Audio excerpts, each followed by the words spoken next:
bit overcast, but it's the first hot day of the year. It feels like 17 degrees C. I don't know what it actually is. The sun is, well, it's kind of overcast, but the sun keeps peeping through. Either way, even with the clouds, it feels very warm up here. Drizzled all night last night, so the ground's a bit wet, but yeah. And if you've been watching my videos, you know I passed my test.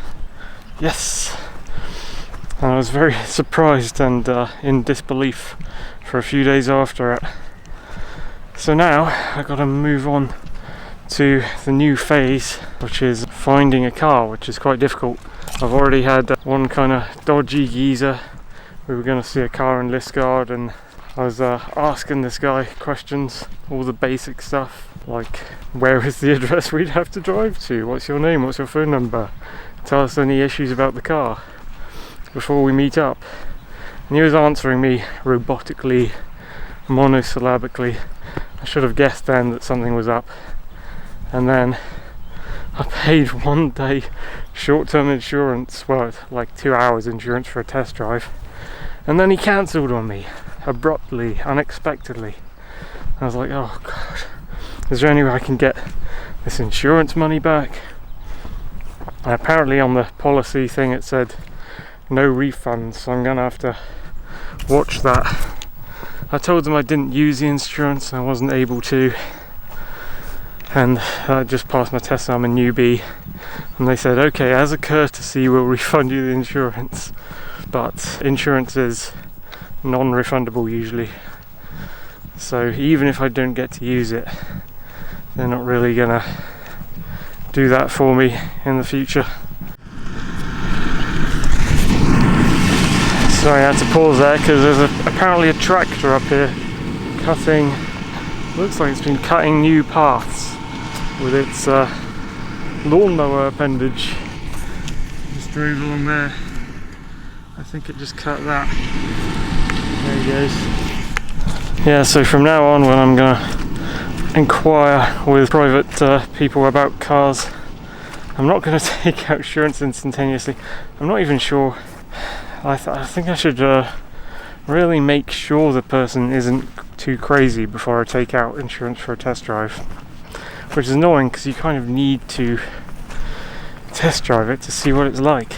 Yeah, I'm going to make sure that they're talking to me and communicating like a normal human being, not giving like 1 or 2 word answers to every message before I even take them seriously at this stage, because that was very annoying for my first look for a car.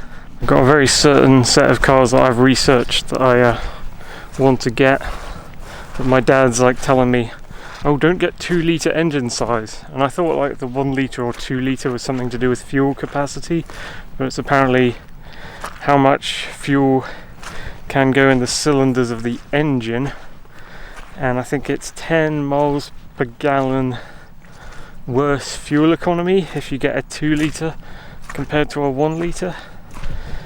So he explained that, and I'm looking tentatively at 1 litre cars, but you know, the cars I want to drive are mostly 2 litre cars, so I'm not going 100% on that rule. But yeah, I guess better fuel economy would be good for a first car. I think the tractor's been cutting something along here.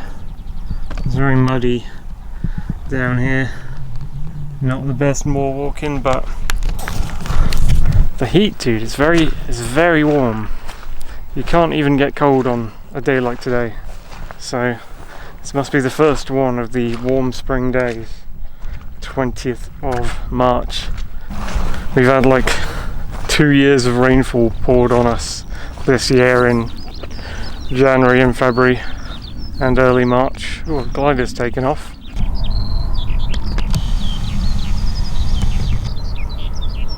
It's a very rainy period, and I really hope it clears up. I saw Haze Outdoors got out though, which is good. If you watch the outdoor channel, one of the best on YouTube, Haze, Haze space outdoors.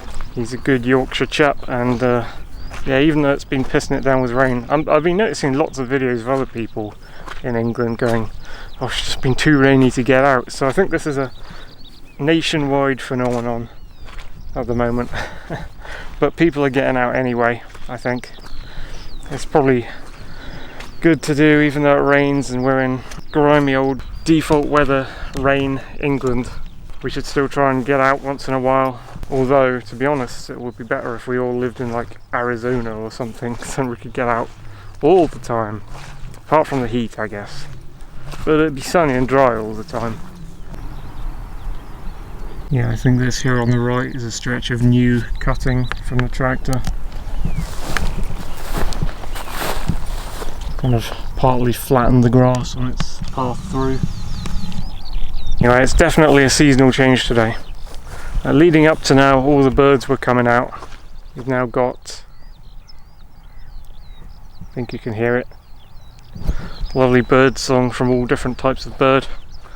And I noticed today that some of the daffodils were dying off and a ton of new flowers had just started peeping up in the garden, so I think pre-spring is coming to an end with the death of the daffodils, and real spring is beginning now. I think this white horse here might have hurt his leg, or her leg, I don't know. Holding it in a weird way anyway.